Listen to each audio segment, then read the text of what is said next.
Las voces que harán noticia. Pauta de análisis. 24 minutos faltan para las 9 de la mañana. Ya estamos con nuestros analistas listos para presentarlos. Estamos con Hugo Herrera, doctor en filosofía y académico de la Universidad Diego Portales, y con Paula Walker, periodista y consultora en comunicaciones estratégicas. ¿Cómo están los dos? Muy buenos Muy días. bien. Qué Muy bien, bueno. gracias. Oye, yo quiero partir, porque no vamos a hablar de la entrevista, de la entrevista frustrada que tuvimos recién, pero ¿De quién? no, Con Johannes con Kaiser. Johannes Kaiser, No, en fue términos frustrada, comunicacionales. fue una entrevista, Bueno, pero lo que pasa es que había tantas preguntas que hacerle que quedaron sin hacer. Pero yo quiero plantear poner el tema sobre la mesa de lo que está pasando en la frontera norte de nuestro país. Aquí hay, por supuesto que es imposible no verlo sin saliéndonos del contexto de que estamos en una campaña presidencial, donde uno de los temas principales ha sido la migración, donde se plantea que hay que expulsar, digamos, a todos los migrantes irregulares o empadronarlos, como dice Janet Jara, etcétera. Y lo que tenemos, y además al otro lado, en el norte, hay un presidente que está interino y que también está enfrentando una elección y que decidió militarizar la frontera. Hay un grupo de personas, de venezolanos sobre todo, pero no son solo venezolanos, que están tratando de salir de Chile.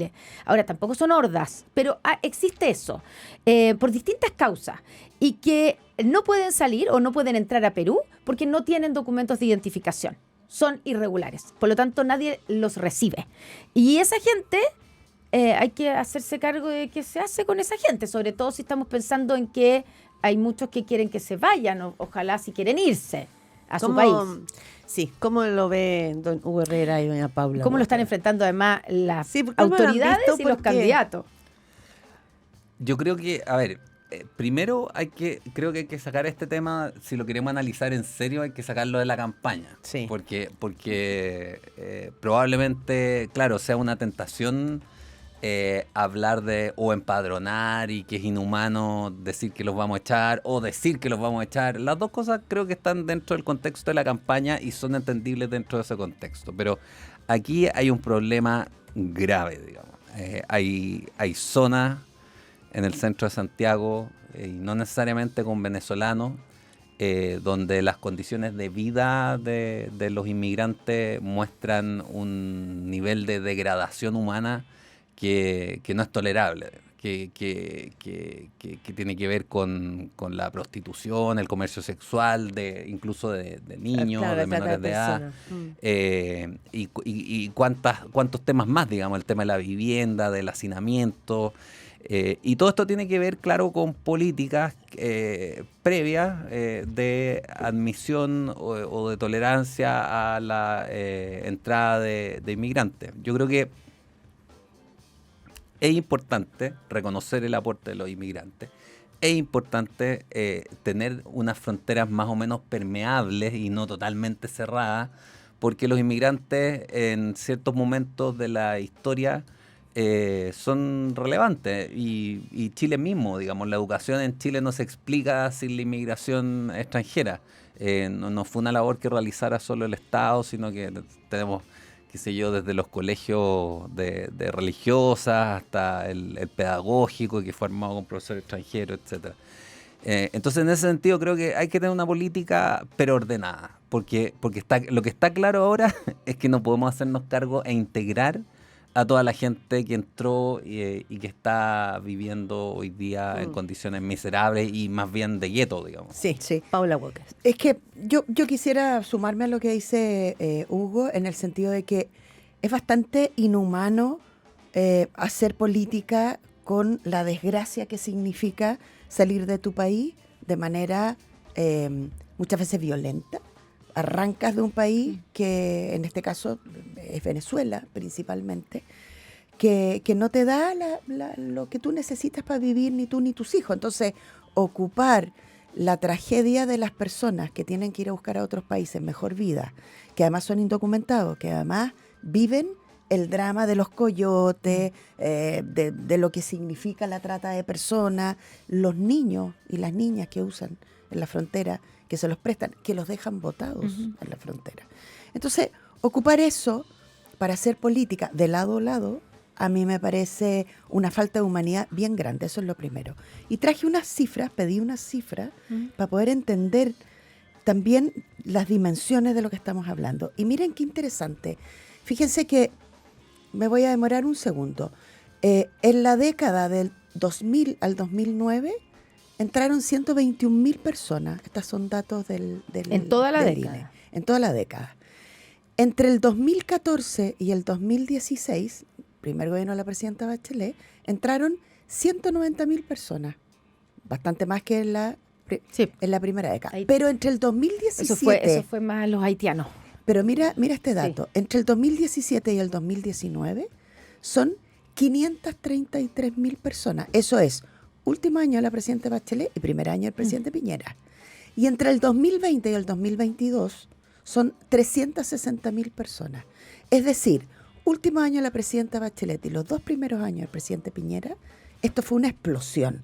Y luego, con el presidente Boric y post-pandemia, lo que hace el gobierno de Boric es que se encuentra con una situación bastante desmadrada en términos de la cantidad de personas que tenemos hoy día, muchas de las cuales realmente no sabemos quiénes son.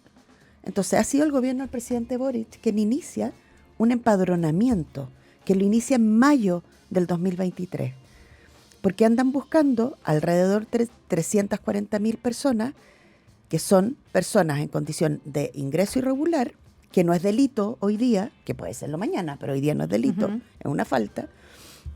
Y entre el 2023 y el 2024, el empadronamiento biométrico culmina el proceso con 182.000 personas que sí hicieron, se autodenunciaron, fueron a investigaciones, tuvieron entrevistas con detectives, entregaron sus documentos, su dirección, su información, si viven en Chile, dónde viven. Muchas de ellas, el 90% de esas personas trabaja. Sí. Tienen una persona. Entonces, pregunta del millón, para poder ser justos con el tema. ¿Qué hizo el gobierno con su proceso de empadronamiento? Porque esas personas están ahí, tienen todos los antecedentes, y la pregunta es, ¿los van a regularizar o no los van a regularizar? Tema que ya va a ser para la próxima administración. Tú comprenderás. ¿Tú crees que de aquí a que al 11 de marzo podrían hacer algo? Pero es una buena pregunta. Lo que quiero decir es que un país que necesita la Sociedad Nacional de Agricultura, que no es precisamente el lugar pro Boric probablemente, hace muy poco Aquí tiempo lo atrás dijeron en esta radio. dijeron lo que se necesita, la mano de obra, de Es las regularizarlos. personas, y regularicemos. Entonces tú hoy día tienes en el gobierno un grupo de personas que podría regularizar. Claro, tiene un costo político regularizar a las personas. Hoy día, La pregunta sobre todo. es, tú si eres un gobierno más o menos responsable y estás en una lógica que sabes que la protección de derechos humanos pasa porque las personas tengan documentos. Eso es fundamental, porque si no, lo que estábamos hablando, si esas personas no tienen documentos, cuando se dice, ojalá que salgan, si hay muchos que se quieren ir, porque están viendo que algo va a pasar en Venezuela, porque aquí las oportunidades ya no son tantas, la situación económica tal vez no es la que era antes, o hace muchos años cuando trataron de venirse, o incluso por temor a una eventual expulsión en un siguiente gobierno. Da lo mismo la razón, pero hay algunos que se quieren ir. Si el problema es que si no tienen documentos, no hay ningún país que los reciba, porque como protocolo fundamental es tener un documento de identificación. Entonces, esas personas están de alguna manera varadas aquí. Y entonces cuando uno escucha a los candidatos decir, los vamos a expulsar, o salgan, o no sé, el propio Casti que diga, váyanse, si no pueden irse. ¿Cómo se van a ir? Porque si lo expulsan, la expulsión tiene que ser al país de origen. Tú no puedes expulsar a un venezolano a Colombia, como hay algunos que se le ocurrió y después que se la arreglan ahí vean cómo cruzan. Tú tienes, por derecho internacional, la expulsión es al país de origen. Y el país de origen de la mayoría es un país donde no solamente no tenemos relaciones consulares, sino que no nos reciben los aviones. Entonces, ¿cómo van a están en este momento con el espacio aéreo cerrado. Además, pero ¿cómo van a hacer lo que es la gran promesa? Porque es como que aquí el día 11 de marzo van a desaparecer los migrantes irregulares. O sea, Hugo. yo creo que sin perjuicio de... Claro, la gran pregunta es cómo, pero Pero yo quisiera decir algo también sobre la Sociedad Nacional de Agricultura. Yo creo que así como no hay que politizar el asunto, es político el tema al final, pero no politizarlo en el sentido partisano de la expresión, creo que tampoco es bueno reducirlo, mercantilizarlo. Porque la Sociedad Nacional de Agricultura no está hablando de dar empleos permanentes y regulares durante todo el año. Son temporeros. Son temporeros. O sea, son las Ahora, personas pero que trabajan en las condiciones más precarias que uno puede imaginarse, porque trabajan durante 2, 3 meses lo que dura la cosecha. Y después tienen que irse a la casa. Ya, pero eso es cierto que a veces Hugo, les pero paga... eso está pasando hoy día No, sí, con estoy de acuerdo. permisos especiales. Hay visas que les dan a los Sobre bolivianos. todo con bolivianos. Bolivianos Pero le dan una visa especial es que para hay un que- acuerdo Mercosur Yo no tengo Sí. problema con que vengan extranjeros al periodo de cosecha y después vuelvan a su país, porque eso los protege. Pero hacer un llamado a que viene a la inmigración porque necesitamos cosecheros, digamos, es muy irresponsable. Y creo que en la derecha, no solo en esta idea como cosmopolita de la izquierda de que todos vengan y aquí los recibimos y después nos arreglamos, sino que también en cierta derecha existe esta idea de mercantilizar el asunto. Como los chilenos están haciendo menos, entonces vamos a necesitar extranjeros para tapar en el fondo ese hoyo económico que se nos va a producir. Ya, eso igual es pragmatismo.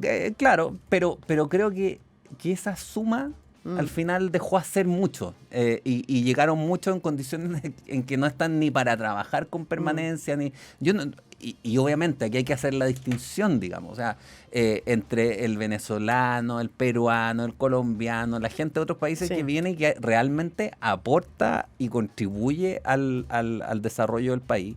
Ahora, Y los que están enquistados en verdaderos tugurios, digamos, en edificios administrados o autogestionados en el centro de Santiago, por ejemplo, y en condiciones, claro, inhumanas. Y la pregunta es cómo sacarlos, cómo organizar eso. ¿Qué se hace? Es un tema. Paula Walker, ahora el tema, tú dabas cifras. Eso significa racionalizar el debate. Pero normalmente en campaña la racionalidad no opera tanto, porque finalmente estás apelando también a ciertas emocionalidades. No digo estos dos candidatos. Me imagino que eso es el ABC de la comunicación política, ¿no? Completamente. Hablarle más a las emociones que... Entonces quizás también es parte, una vez que pase la segunda vuelta, a lo mejor baja el agua y se genera otra conversación. ¿Cómo? Y lo que va a pasar, y eso se los puedo dar escrito, y nos podemos encontrar en un tiempo más y lo vamos a confirmar, es que no van a poder expulsar 330.000 migrantes, personas que entraron irregularmente al país, entre otras cosas porque esas personas sostienen buena parte de las economías también, en nuestras comunas, en el país. Ahora, Donald Trump ha logrado sacar a muchos inmigrantes de una manera brutal, pero Sí, brutal. pero Siendo lo ha redada. sacado. O sea, quiero decir que si tú te pones en esa postura, que es bien cuestionable pero- también, pero puedes hacerlo. O sea, Pero sí, solo dale. quiero decir una cosa, que no es ese el foco. El foco es justamente cómo los países logran ordenar sus servicios, cómo logras ordenar el acceso a la educación, que también se ve afectado la convivencia de las personas sí. que son chilenas y que también razonablemente en sus cabezas y en sus corazones el tema es, pucha, no tengo espacio en el sistema de salud para mí y más encima tengo que hacerle un hueco a este señor o a esta señora que tiene su país, que no lo conozco y que además sus costumbres no me gustan. ¿Tú cómo ordenas eso para que nos tratemos como yo espero que las personas nos tratemos? Los que pensamos distinto, que nos tratemos con respeto, con dignidad. ¿Quién ha puesto el punto de la dignidad hoy día en el debate? No ha sido la política, ha sido la religión. Sí, lo hizo el arzobispo de Concepción, una carta muy interesante en el Mercurio, Sí. y lo ha hecho Pero el no arzobispo Chomalí también. Y entonces van a entrar las iglesias, probablemente. También yo espero que las iglesias evangélicas hagan lo suyo, porque cuando los países empiezan a mirar a los seres humanos como especies distintas y por lo tanto categorías diferentes, volvemos a lo que tú decías recién, Claudia. Queremos ver las imágenes que hemos visto en Estados Unidos de una brutalidad sin sentido. Queremos tener también en Chile espacios donde en realidad meten a los migrantes y nadie sabe dónde están. ¿Qué va a pasar con los niños, Bueno, con las niñas? Que Que son chilenos, además. Exactamente. Sobre eso se le preguntó en algún minuto a José Antonio Cast, que es el que más, digamos, ha impulsado esta idea de la expulsión, ¿cierto?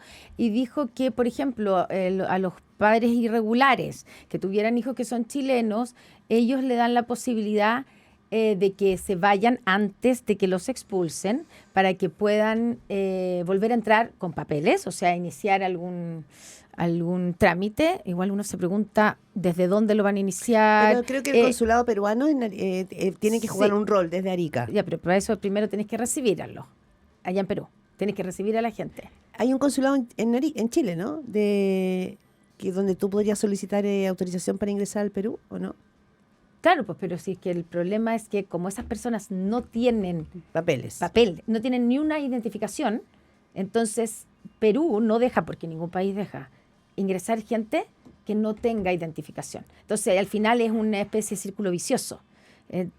¿Cómo lo hace? Ya, pero en el fondo ellos decían, José Antonio Cast dijo, y a los hijos, por supuesto que se los deja a cargo del Estado chileno, y los cuida el Estado chileno, mientras los, digamos, los padres... En el Sename, no sé, que ya no se llama Sename. Sí, Hugo Herrera. A ver, sí, o sea, yo creo que debiéramos ver el asunto en dos, al menos en dos aspectos. Uno, el tema de la tramitación, por decirlo así, de la entrada y la salida de gente. Y eso hay que regularizarlo. Ahora, yo creo que es difícil que las personas no tengan datos. Yo creo que sobre todo, probablemente quizás de Haití no tengan datos, digamos, efectivamente, y no haya registro.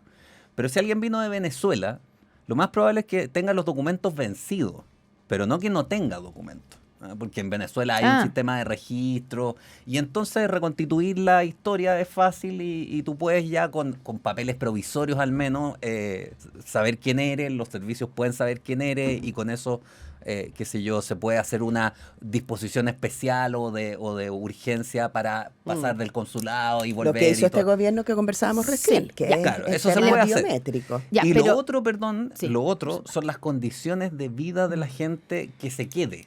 Sean cuales sean, digamos, se eche 200.000, se eche 50.000, va a quedar mucha gente aquí adentro.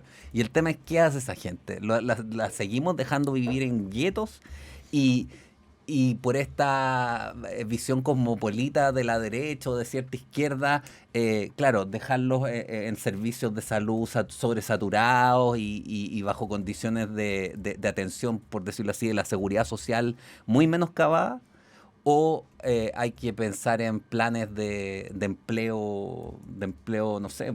Pero si tiene una situación de problema de empleo también con los chilenos y chilenas, Claro, o sea, también no se yo puede creo que superponer. en ese sentido habría que pensar en planes como tipo preguerra, digamos, construcción de carreteras, cosas de ese estilo, de grandes Paula, movimientos de obras Usted públicas. pone el punto final, son 8:54. Ah, muy bien. Nada, el llamado a la política a entender que las discusiones, cuando son de este nivel, ¿no? En que las personas pasan a ser no personas y por lo tanto unos números, terminan menoscabando también la convivencia de todos nosotros. Y por eso, ojalá que la política logre tener una racionalidad en esta conversación. No van a poder expulsar a 330.000 personas el primer año, ni en los 4 años. Y por lo tanto, la institución está llamada a buscar soluciones. Estupendo el gobierno que sea, pero hay que buscar una solución en la dignidad de las personas y en los derechos de las personas chilenas y también extranjeras. Yo solo quiero poner un 8:54. punto final, pero para eso, para lo que dice la Paula, es fundamental, o para, digamos, concretar cualquier plan, la coordinación y colaboración no solo con Perú, sino que con todos los países que están involucrados en el camino desde Venezuela a Chile y desde Chile a Venezuela. Pero eso está en incluyendo curso. a Venezuela, sí, pero incluyendo a Venezuela, donde No, hay... eso no está en curso. Venezuela está, es que Entonces, Venezuela no hoy está día, colaborando, que, claro. no, es que no, en Está Venezuela colaborando. Donald Trump está en otra situación con Nicolás Maduro. Hay otra conversación en este mismo O sea, minuto. digamos que eso probablemente acelera también Sí. la sensación de mucha gente Pero de Chile, que... pero Chile y Bolivia logró hacer esa conversación. Sí. Nosotros hablábamos cuando no funcionaba, pero está funcionando con un protocolo diplomático hace ya un rato. Hugo Herrera, Pablo Walker, muchas gracias como cada martes.